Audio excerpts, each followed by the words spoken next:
नमस्कार मित्रांनो, साधी माणसे या मालिकेच्या आजच्या भागामध्ये आपण बघणार आहोत रियाच्या हातचं सोन्याचं वाण लुटण्यासाठी लालची निरूपा आणि देविका समोर येतात. सत्याने मात्र या दोघींची कशी परीक्षा घेतली हे आपल्याला लवकरच बघायला मिळणार आहे. तर इथे आता रवी मात्र आता हॉलमध्ये जे कॉमन कपाट असतं ना, त्या कपाटात जे काही डॉक्युमेंट्स ठेवलेले असतात ते सगळे काही उचकून बघत असतो. तेव्हा रिया म्हणू लागते, रवी अरे किती पसारा करतोय तू, कशाला उचकापाचक चालू आहे तुझी, चल बरं इथे काही नसेल. तेव्हा रवी आता चिडतो आणि मला लागतो, रिया प्लीज गप्प बैस. अगं मला ना माझं बर्थ सर्टिफिकेट हवं आहे, ते मला अर्जंट हवं आहे रिया. त्यामुळे मी आपल्या रूममधल्या कपाटात शोधलं आहे, पण तिकडे ते सर्टिफिकेट सापडलं नाही, म्हणून मी इथे कॉमन कपाटात शोधतोय रिया. आणि इथे तर भरपूर कागदपत्र आहेत, लवकर सापडेल म्हणून वाटतही नाही. त्यामुळे प्लीज रिया माझं डोकं खराब करू नको, मला मदत कर हवी तर. असे म्हणत आता सगळ्या फायली त्या कपाटातनं इथे रवी बाहेर काढत असतो. त्याच वेळेस रिया म्हणू लागते, रवी यार अरे किती खराब करतोयस तू घर, अरे किती राडा झालाय बघ ना. तेव्हा रवी लागतो, मला काही माहिती नाही या, चल बरं तिथे जाऊन बघूया आपण, या फायली उचकूया चल. असे म्हणत आता रवी रिया सोप्यावरती बसतात. तेवढ्यात लगेच आता मीरा वहिनी घरात आलेली असते. आता एवढा सगळा फायलींचा पसारा, काय चालय रवी भाऊजी, असे आता मीरा विचारू लागते. तेव्हा लगेच रवी म्हणू लागतो, मीरा वहिनी अगं बघ ना गं, तुला सापडत असेल तर तूही शोधू लाग ना. तेव्हा मीरा म्हणू लागते, काय सापडायचंय तुम्हाला. त्यावर लगेच आता रवी म्हणू लागतो, मीरा वहिनी अगं मला ना माझं बर्थ सर्टिफिकेट हवं आहे गं, पण कुठे सापडतच नाही आहे, काय करू मी, बघ किती पसारा काढलाय तरी कुठे शोधत नाही आहे, तुम्हाला मदत करशील का प्लीज मीरा वहिनी. तेव्हा मीरा म्हणू लागते, हो हो करते मी मदत, चला बरं मी बघते. असे म्हणत मीरा आता त्या कपाटाजवळ येते आणि त्यातनं काही फायली काढते आणि आता त्या फायलीमध्ये बर्थ सर्टिफिकेट शोधू लागते. तेव्हा लगेच आता रवी विचारू लागतो, मीरा वहिनी सापडते का गं. तेव्हा मीरा म्हणू लागते, नाही भाऊजी अजून तरी नाही सापडलं. त्याच वेळेस आता मीरा अजून एक गुलाबी रंगाची फाईल घेते. त्यात मात्र आता पंकज आणि रवीचं बर्थ सर्टिफिकेट असतं. तेव्हा लगेच आता मीरा वहिनी म्हणू लागते, रवी भाऊजी सापडलं बरं का. रवी मात्र खूपच खुश होतो. तेव्हा मीरा पटकन ती फाईल आता लगेच रवीकडे नेऊन देते. त्यात फक्त पंकज आणि रवी दोघांचंच बर्थ सर्टिफिकेट असतं. मीरा आता पुन्हा त्या कपाटाजवळ येते आणि आणखीन फायली उचकू लागते. त्यावर लगेच आता रिया म्हणू लागते, मीरा वहिनी अगं बर्थ सर्टिफिकेट मिळालं, मग अजून काय शोधते तू. तेव्हा रवी म्हणू लागतो, हो ना मीरा वहिनी काय झालं. तेव्हा मीरा म्हणू लागते, हो तुमचं आणि पंकजचं दोघांचंही यात बर्थ सर्टिफिकेट आहे, पण यांचं कुठे दिसत नाही आहे, म्हणून मी शोधते यांचं बर्थ सर्टिफिकेट कुठे, मलाही बघायचं यांचं बर्थ सर्टिफिकेट. असे म्हणत मीरा आता आणखीन फायली उचकत असते. त्याच वेळेस पाठीमागून निरूपा येते आणि म्हणू लागते, कशाला हवं आहे गं तुला सत्याचं बर्थ सर्टिफिकेट, काय करायचं आहे तुला. त्यावर लगेच आता मीरा म्हणू लागते, काही नाही सासूबाई, अहो त्या फाईलमध्ये ना रवी भाऊजींचं आणि पंकजचं दोघांचंही बर्थ सर्टिफिकेट होतं, पण यांचं कुठे गेलं आहे. नाही म्हणजे यांचं काढलं आहे ना बर्थ सर्टिफिकेट. तेव्हा निरूपा म्हणू लागते, हा कुठला प्रश्न झाला का, काय तर म्हणे काढलं आहे ना, काढावंच लागतं ते जन्मल्यानंतर, काढलेलं असेल. तेव्हा लगेच आता मीरा म्हणू लागते, मग तेच बघायचं होतं मला, कुठे ते यात कुठे दिसत नाही, मी शोधते. तेव्हा निरूपा म्हणू लागते, पण कशाला हवं आहे तुला, काय गरज आहे शोधायची, काय बी शोधाशोध करू नको, ठेवून देते सगळं. तेव्हा मीरा म्हणू लागते, सासूबाई अहो काय नाही, जराशी माहिती काढायची होती, नाही म्हणजे यांचा जन्म कधी झाला, कुठे झाला, दुसरं कशासाठी हवं आहे बर्थ सर्टिफिकेट, हो की नाही. तेव्हा निरूपा म्हणू लागते, हो तुला तर लईच मकलाश गं. त्याच वेळेस मीरा म्हणू लागते, सासूबाई तुम्ही सांगू शकता ना कुठे झाला यांचा जन्म, कुठल्या हॉस्पिटलमध्ये झाला आहे. आता मात्र निरूपाची ततमम झालेली असते, कुठलं हॉस्पिटलचं नाव सांगावं तिला काहीच कळत नाही. तेव्हा लगेच आता मीरा म्हणू लागते, सासूबाई सांगताय ना. त्यावर लगेच निरूपा म्हणू लागते, हो म्हणजे काय माहिती आहे मला, सिटी हॉस्पिटलला झाला आहे. तेव्हा लगेच मीरा म्हणू लागते, सिटी हॉस्पिटलला, अरे बापरे. त्याच वेळेस आता निरूपा म्हणू लागते, झालं कळलं ना, समाधान झालं असेल ना ऐकून, मग आता हा पसारा आवर आणि ह्या पंचायती करणं बंद कर, चल पटकन आवरून घे हा सगळा पसारा. असे म्हणत आता रागाच्या भरातच ओरडत निरूपा तिकडनं निघून जाते. त्याच वेळेस मीरा मनाशीच म्हणू लागते, नाही नाही नाही, नक्कीच सासूबाई माझ्यापासून काहीतरी लपवत आहेत. त्यांना हॉस्पिटलचं नाव विचारल्यानंतर त्या अशा गुतत गुतत का बोलल्या, नक्की त्यांनी खरं सांगितलं आहे ना, की त्यांना माहीतच नाही आहे नेमकं हा सगळा काय प्रकार आहे ना, हा मला शोधून काढावाच लागेल, असे मीराने ठरवलेलं असतं. तर आता मीरा इकडे सत्याबरोबर ऑर्डर देण्यासाठी निघालेली असते. आता सत्या गाडी चालवत असतो. धूमकेतू मात्र विचार करत असते, नक्कीच काय भानगड आहे, यांचं बर्थ सर्टिफिकेट का नव्हतं त्यात. सगळे डॉक्युमेंट्स त्या कपाटातच ठेवले जातात. पंकजचं बर्थ सर्टिफिकेट होतं, रवी भाऊजींचंही होतं, मग यांचं बर्थ सर्टिफिकेट गेलं कुठे. नाही, आजी आणि बाबांना मला याबद्दल विचारावंच लागेल. आणि जर सासूबाईंनी सांगितलंय तसा यांचा जन्म जर सिटी हॉस्पिटलला झाला असला तर मला त्या हॉस्पिटलमध्ये जावंच लागेल आणि सगळा काही भूतकाळ मला बघावाच लागेल, असं आता मीराने ठरवले असतं. त्याच वेळेस आता लगेच मीराचा फोन वाजू लागतो. मीरा पटकन आता फोन उचलते. तेव्हा आता तिला तिळगुळांची वाडी बनवण्याची ऑर्डर आलेली असते. त्यावर मीरा म्हणू लागते, तिळगुळाची वाडी होऊन जाईल. त्याच वेळेस सत्य म्हणू लागतो, तुमचं आपलं बरं आहे, बायकांचं मस्त. तेव्हा मीरा म्हणू लागते, कसलं आलंय बरं, म्हणजे कशाबद्दल बोलताय तुम्ही. त्यावर सत्य म्हणू लागतो, धूमकेतू आता संक्रांतीचा सण आला ना, मग काय वाणासाठी तिकडून इकडे बायकांचं चालूच असणार ना, नटून थटून, त्यासाठी म्हणतोय मी. तेव्हा मीरा म्हणू लागते, हो मग बायकांचाच आहे तो सण. तेव्हा सत्य म्हणू लागतो, बायकांचाच नाही, प्रत्येक सण बायकांचाच असतो. प्रत्येक वेळेस त्यांनीच नटायचं थटायचं, पूजा करायची, पुरुषांचं आपलं काहीच नसतं. तेव्हा मीरा म्हणू लागते, हो खरं सांगू, हा जो हळदी कुंकवाचा वाणाचा सण आहे ना, तो बायका आपल्या नवऱ्यासाठी करतात. आणि दुसरा वटपौर्णिमेचा सण तोही बायका आपल्या नवऱ्याच्या दीर्घ आयुष्यासाठीच करतात. आणि तिसरा हरतालिकेचा सण, तोही उपवास नवऱ्याच्या आयुष्यासाठी धरला जातो. अजून कुठला सण सांगू, प्रत्येक सण बायका या नवऱ्यासाठीच करत असतात, पण नवऱ्यांना त्याची काही पडलेलीच नसते ना. तेव्हा सत्य म्हणू लागतं, हो पण बायकांचं किती मस्त असतं ना, एकदम असं नटायचं थटायचं आणि एन्जॉय करायचा. पण इकडे कात्री मात्र नवऱ्यांच्या खिशालाच लागते ना. आता मीराला मात्र राग येतो. तेव्हा लगेच सत्य म्हणू लागतो, हो कारण आता या सणाला काळी साडी मलाच आणावी लागेल ना धूमकेतूला. तेव्हा मीरा म्हणू लागते, काही गरज नाही, नका आणू, मागच्या वर्षी आणली होती ना, ती मी परत घातलीच नाही, एकदाच घातलेली आहे ना, मग मी तीच घालेन, मला तुमच्या साडीची गरज नाही. आता मात्र धूमकेतू चिडलेली असते. सत्य मात्र आता स्वतःच्या डोक्यात सापट मारतो आणि मग तो काय केलं, आता बायको रुसली, आता का रुसवा, असे म्हणत आता सत्या लगेच धूमकेतूच्या गालाला हात लावतो आणि मग लागतो, धूमकेतू सॉरी, माझं चुकलं, हे बघ बायको नवऱ्यासाठी एवढे व्रत करते, उपास तापास करते, एवढे सणाला नटते थटते, मग नवरा काही एक साडी तिच्यासाठी आणू शकत नाही का. आणि आता तर गोड बोलण्याचा सण आहे ना, मग या गोड बोलण्याच्या सणाला एक काळी साडी तर हा सत्य आणूच शकतो. तेव्हा मीरा म्हणू लागते, पुढे बघा, नजर हटी दुर्घटना घटी, इकडे माझ्याकडे नका बघू. तेव्हा सत्य म्हणू लागतो, धूमकेतू माझं हाय की लक्ष. तेव्हा मीरा म्हणू लागते, कुठे. त्यावर सत्या म्हणू लागतो, पुढे पण आणि बायकोवर पण. आता मीरा मात्र हसू लागते आणि लाजतच म्हणू लागते, आजकाल ना बायकोची समजूत काढायला खूपच जमायला लागलं आहे. म्हणजे थोडीशी बायको रागवली रुसली की तिची समजूत कशी काढायची ना, ते चांगलंच कळतंय तुम्हाला. तेव्हा सत्य म्हणू लागतो, मग आपल्याला समद्याबद्दल समद काही कळत असतं, सत्यदादा म्हणतात ना आपल्याला. त्यावर मीरा म्हणू लागते, हो सत्यदादाला समद काय माहिती आहे, स्वतःबद्दल आहे का काही माहिती, दुसऱ्यांबद्दल बरंच सगळं माहिती आहे. तेव्हा लगेच सत्य म्हणू लागतो, मग तू विचारून बघ, कुठलाही प्रश्न हा सत्यदादाला येणार नाही, असं होणारच नाही. तेव्हा मीरा मनाशीच म्हणू लागते, हाच चान्स आहे, मी यांना यांच्या जन्माबद्दल विचारते. तेव्हा मीरा म्हणू लागते, बघा परत मी प्रश्न विचारेल आणि तुम्हाला येणार नाही, असं व्हायला नको, अजूनही विचार करा, मी तुम्हाला 4-5 प्रश्न विचारणार आहे, त्याची उत्तरं आली पाहिजे.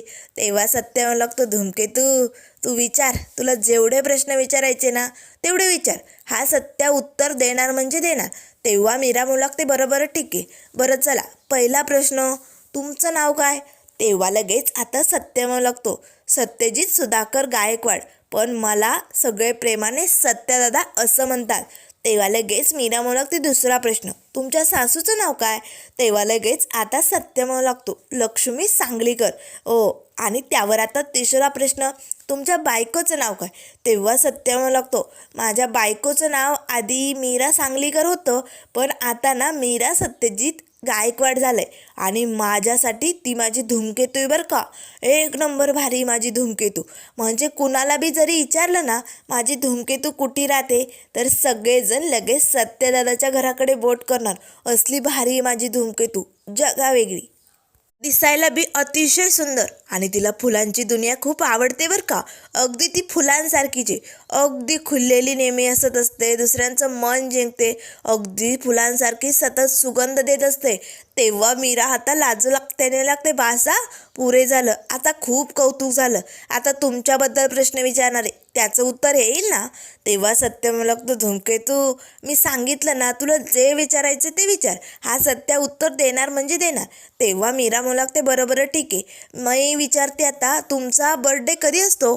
तेव्हा लगेच सत्य लागतो धूमकेतू, पार्टीची घाई झाली का, अजून खूप दूर आहे. तेव्हा मीरा लागतो सांगा की तारीख तर सांगा मला. त्यावर लगेच आता सत्य लागतो धूमकेतू, अगं गणपती बसल्यानंतर असतोय की सप्टेंबरमध्ये वाटतं, 30 तारीख तुला माहिती आहे ना. तेव्हा लगेच मीरा लागते हो. बरं आता पुढचा प्रश्न, तुमचा जन्म कुठे झाला आहे, म्हणजे कुठल्या हॉस्पिटलमध्ये झाला आहे.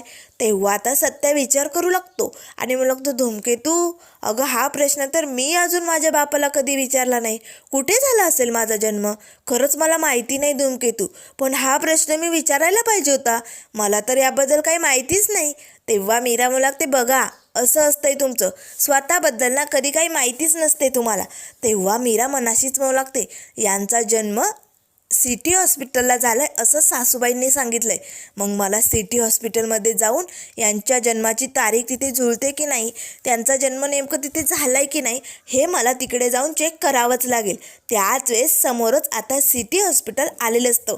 तेव्हा मीरा लागते थांबा, मला इथेच जायचं आहे या हॉस्पिटलमध्ये. तेव्हा सत्य लागतो काय इथे ऑर्डर द्यायची धूमकेतू. तेव्हा मीरा लागते नाही हो, ऑर्डर द्यायची नाही, ऑर्डर घ्यायची मला इकडनं. तुम्ही ना आता या सगळ्या ऑर्डरी ना पुढे नाक्यावरती जे विजय स्टॉल आहे ना तिथे द्या आणि तुमच्या कामाला निघून जा, मी निघते असे म्हणत आता मीरा त्या सिटी हॉस्पिटलमध्ये आलेली असते. तर इकडे घरी आता आजी, निरूपा आणि देविका तिघीजणी बसलेले असतात. तेव्हा आजी लागते निरूपा, अगं आजकाल तुझ्या काही लक्षात राहतं की नाही, अगं संक्रांतीचा सण आलाय तोंडावरती, अगं रियाचं नवीन लग्न झालेलं आहे, आपल्याला हळदी कुंकवाचा कार्यक्रम करावा लागेल की नाही. तेव्हा निरूपा लागतो अरे बापरे सासूबाई, यावेळेस माझ्या लक्षात कसं राहिलं नाही. तेव्हा आजी लागते हो, तुझ्या लक्षात दुसरं काही राहतं का म्हणून हे राहील, काय तर म्हणे माझ्या लक्षात राहिलं नाही.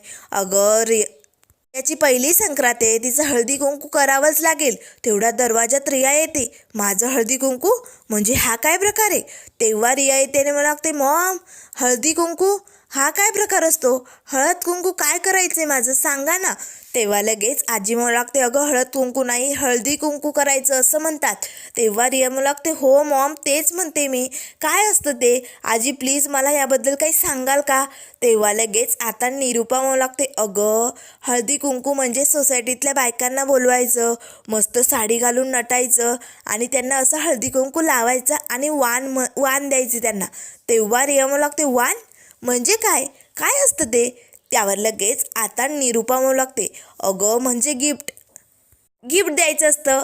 तेव्हा रिया लागते हो म्हणजे आपण बड्डेला गिफ्ट देतो तसं गिफ्ट का, प्रत्येकीला द्यायचं ना. त्यावर निरूपा लागते म्हणजे एवढं मोठं तसं नाही, आपलं छोटंसं गिफ्ट दिलं तरी चालतं, छोटे छोटे वाण द्यायचे प्रत्येकीला. तेव्हा रिया लागते समजलं, बायकांना बोलवायचं, नटायचं, थटायचं, हळदी कुंकू लावायचं आणि मी स्वतः त्यांना वाण द्यायचं चालेल. तेव्हा लगेच आजी लागते हो.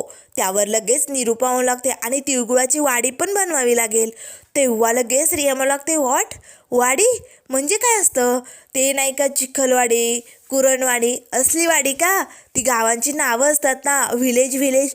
तेव्हा मात्र निरूपा डोक्याला हात लावते, हिचं काही खरं नाही, हिला काही समजवणं म्हणजे खूपच कठीण. आजी मात्र हसू लागते. त्याच वेळेस आता लगेच निरूपा लागते तसली वाडी नाही ग बाई, ते तिळगुळाचे दागिने घालतात ना, हलव्याचे दागिने, त्याला वाडी म्हणतात. तेव्हा रिया लागते ओ म्हणजे तसं नटायचं आहे का मी, बरोबर आहे ठीक आहे चालेल मॉम, मी ना मस्त तयारीला लागते, मस्त काळी साडी ऑर्डर करते, दागिने नटून थटून बायकांना बोलवल्यानंतर त्यांना हळदी कुंकू लावते आणि मग मॉम त्यांना वाण म्हणून काय द्यायचं. अरे बापरे, माझ्या डोक्यात ना मोठी आयडिया आली मॉम, आपण ना वाण म्हणून त्यांना ना गोल्ड इयरिंग्स देऊ आणि मस्त एक ब्लॅक कलरची पैठणी देऊ चालेल. तेव्हा लगेच आता निरूपाला धक्का बसतो. अरे बापरे, सोसायटीतल्या बायकांना सोन्याची वाण? नाही नाही नाही रिया, अगं एवढी मोठाली वाण नसते द्यायच्यात ग, अगं छोट्या छोट्या द्यायच्या असतात. तेव्हा लगेच आता रिया म्हणू लागते, मॉम अहो सोन्याचे कानातले असतील पण ते छोटे छोटे असतील ना, आपण ते देऊया की. आता रिया मात्र असं म्हणताच देविका खूप खुश होते. सोन्याचे कानातले? अरे बापरे, वा मस्त, हा वाण मलाही चालेल. त्याच वेळेस आता लगेच निरूपा म्हणू लागते, अगं बाई माझं ऐकून घे. तेव्हा लगेच आता आजी म्हणू लागते, निरूपा अगं किती वर्ष झाले तुमच्या लग्नांना? अगं तुला काही सांगता येतंय की नाही सुनेला? अगं सांग तिला स्पष्ट करून. तेव्हा रिया म्हणू लागते, मॉम पण हा सण का साजरा केला जातो, मला प्लीज सांगा ना. तेव्हा निरूपा म्हणू लागते, ते म्हणजे ना करावा लागतो तो, दुसरं काही नाही. तेव्हा आजी म्हणू लागते, वा निरूपा, अगं एवढी वर्षे झाले संक्रांत साजरी करते पण त्याचं स्पष्टीकरण देता येत नाही सुनेला, काही खरं नाही. थांब रिया मी सांगते. अगं पूर्वीच्या काळात लग्न करून मुली खूप लांबनं गावातनं यायच्या ना, मग त्यांची काही ओळख पळख नसायची, म्हणून मग पहिला सण असा साजरा करायचे. आजूबाजूच्या सगळ्या बायकांना बोलवायचे, मग ओळख पाळख व्हायची आणि बायका खुश व्हाव्या, आपली त्यांच्याशी चांगली ओळख असावी म्हणून असं वाण दिलं जायचं. आणि मग काय, ही परंपरा अशीच पुढे चालत राहिली हळदी कुंकाची, आणि अजूनही ती परंपरा पार पाडली जाते, म्हणून हे असे हळदी कुंकाचे कार्यक्रम केले जातात. तेव्हा रिया म्हणू लागते, हो अच्छा अच्छा आजी समजलं आता मला, मी सगळे काही तयारी करते, तुम्ही काळजीच करू नका. त्यावर निरूपा म्हणू लागते, आजी मी ना रूममध्ये जाऊन तिला सगळं समजावून सांगते. चल रिया आपण दोघी रूममध्ये जाऊया. असे म्हणत निरूपा आता रियाला रूममध्ये घेऊन जाते. त्याच वेळेस इकडे आता मीरा सिटी हॉस्पिटलमध्ये येताच त्या काउंटरवरती ज्या मॅडम बसलेले असतात ना, त्यांना म्हणू लागते, एक्सक्यूज मी मॅडम, प्लीज मला ना तुमच्या हॉस्पिटलचे 1980 ते 2000पर्यंतचे ना बर्थ सर्टिफिकेट चेक करायचे, प्लीज मला मिळेल ते चेक करायला. तेव्हा लगेच त्या मॅम म्हणू लागतात, नाही सॉरी मला माफ करा, पण असे रेकॉर्ड कुणालाही आम्ही चेक करू देत नाही. तेव्हा लगेच आता मीराला काय करावं काही सुचत नाही. त्याच वेळेस मीरा म्हणू लागते, हे बघा, हळूच आता मीरा सांगू लागते, माझं ऐका, मी हेड ऑफिसमधनं आले, म्हणजे मी युनिफॉर्म नाही घातला आहे, पण मला या हॉस्पिटलमध्ये काही डॉक्युमेंट्स चेक करायचे आणि जर ते मी केलं नाही तर हॉस्पिटलवरती धाड पडण्याची शक्यता आहे. तेव्हा ते मॅम म्हणू लागतात, अरे बापरे, नाही मग तर चेक करावेच लागतील, मी सरांची परवानगी घेते. तेव्हा मीरा म्हणू लागते, सॉरी तुम्ही सरांना नाही विचारू शकत. हे बघा, तुम्ही जर सरांना कॉल केला तर सर इकडे येतील, मोठा इश्यू होईल आणि सगळ्यांना कळेल आणि मग हॉस्पिटलचं नाव बदनाम होईल आणि मग हा याचा कलंक तुमच्यावरतीच येईल. त्यामुळे तुम्ही जर मला मदत केली, मला डॉक्युमेंट चेक करू दिले तर तुमचंही कौतुक होईल आणि हॉस्पिटलही वाचेल की तुमचं. तेव्हा त्या मॅम म्हणू लागतात, ठीक आहे. त्या लगेच ऑडवायला आवाज देतात आणि या मॅमला बर्थ सर्टिफिकेट चेक करायचे डॉक्युमेंट्स रूममध्ये घेऊन जा. असे म्हणत मीरा आता लगेच त्या रूमकडे निघालेली असते. तर इकडे आता निरूपाने रियाला आपल्या रूममध्ये आलेलं असतं. तेव्हा लगेच निरूपा म्हणू लागते, हे बघ रिया, ज्या बायका आपल्याकडे येतात ना त्यांना पावडरचा डब्बा, साबण, रुमाल असले वाण द्यायचे असतात, चमचे वाटे, मोठाले वाण नसले द्यायचे. हे बघ तू छोटे छोटे वाण आण. तेव्हा रिया म्हणू लागते, एवढे छोटे वाण द्यायचे असतात का? त्यावर निरूपा म्हणू लागते, हो, पण तुझी जी इच्छा आहे ना, सोन्याचे कानातले, पैठणीची साडी, ती ना तू घरातल्या एका व्यक्तीला देऊ शकते, नाही म्हणजे बाहेरच्या बायकांना छोटंसं वाण आणि घरातल्या एका व्यक्तीला असं मोठं वाण द्यायचं असतं. असे म्हणत निरूपा तर स्वतःकडे बोट करत असते. तेव्हा रिया म्हणू लागते, खरंच मॉम, मग चालेल, मी देईल घरातल्या एका व्यक्तीला. पण मॉम आता एका व्यक्तीला कसलं द्यायचं, म्हणजे आपल्या घरात खूप बायका आहे ना, मग एकाला कसं ठरवायचं? तेव्हा निरूपा म्हणू लागते, तुला जास्त कोण आवडतं? मी ना, म्हणजे असं आता स्वतःकडे बोट करू लागते निरूपा. मग तू देऊ शकते तुझ्या आवडत्या व्यक्तीला, चालेल? तेव्हा रिया म्हणू लागते, चालेल मॉम, मी ठरवते. तेव्हा निरूपा म्हणू लागते, नक्की दे या सोन्याचं वाण आणि पैठणी साडी. असे म्हणत आता निरूपाने आपल्याला वाण मिळावं, सोन्याचं कानातलं यावं म्हणून आता रियाच्या डोक्यात हे सगळं भरवलेलं असतं. तेवढ्यात आता हे सगळं बोलणं दरवाजातनं देविका ऐकत असते. तेव्हा देविका म्हणू लागते, बघा बघा कसली लालची बायको आहे निरूपा, वाहनासाठी काय तर खोटं बोलते. घरातल्या एका व्यक्तीला सोन्याचं वाण दे म्हणजे हिला हवंय काय ते वाण, पण मी हिला ते मिळवू देणार नाही, ते वाण मलाच मिळालं पाहिजे. असे म्हणत आता लगेच रिया पटकन रूमच्या बाहेर येते. त्याच वेळेस देविका फ्रीजमधनं बॉटल काढते आणि मला लागते, रिया हे घे ना, पाणी हवंय का तुला, घे ना पटकन. तेव्हा रिया म्हणू लागते नाही नकोय मला. त्याच वेळेस रिया तिकडनं निघून जाते. तेव्हा देविका म्हणू लागते आता हे सोन्याचं वाण तर मीच मिळवणार. घरातली चांगली व्यक्ती मी पण बनू शकते ना, मग रिया हे वाण मलाच देणार असे म्हणत देविका मात्र खूपच खुश झालेली असते. तर त्यानंतर मित्रांनो पुढील भागामध्ये आपल्याला बघायला मिळेल रियाला आता मोठा प्रश्न पडलेला असतो. मला सोन्याचं कानातलं आणि पैठणी साडी द्यायची घरातल्या एका व्यक्तीला, पण नेमकं द्यावी कुणाला. ती आता सत्यादादाची मदत घेण्यासाठी सत्यादादाकडे येते. तेव्हा सत्या म्हणू लागतो रिया अगं एवढ्याशा छोट्या मेंदूला एवढा ताण का देते, काय झालंय. तेव्हा लगेच आता निरूपाने रियाच्या डोक्यात जे काही भरवलेलं असतं ते सगळं रियाने सत्यादादाला सांगितलेलं असतं. तसं मला एकाच जणीला एवढं भरपूर वाण द्यायचे, पण कुणाला देऊ मी, मला तेच कळत नाही. सत्यदादा तू काहीतरी मदत कर ना. तेव्हा सत्य म्हणू लागतो रिया काळजी करू नको.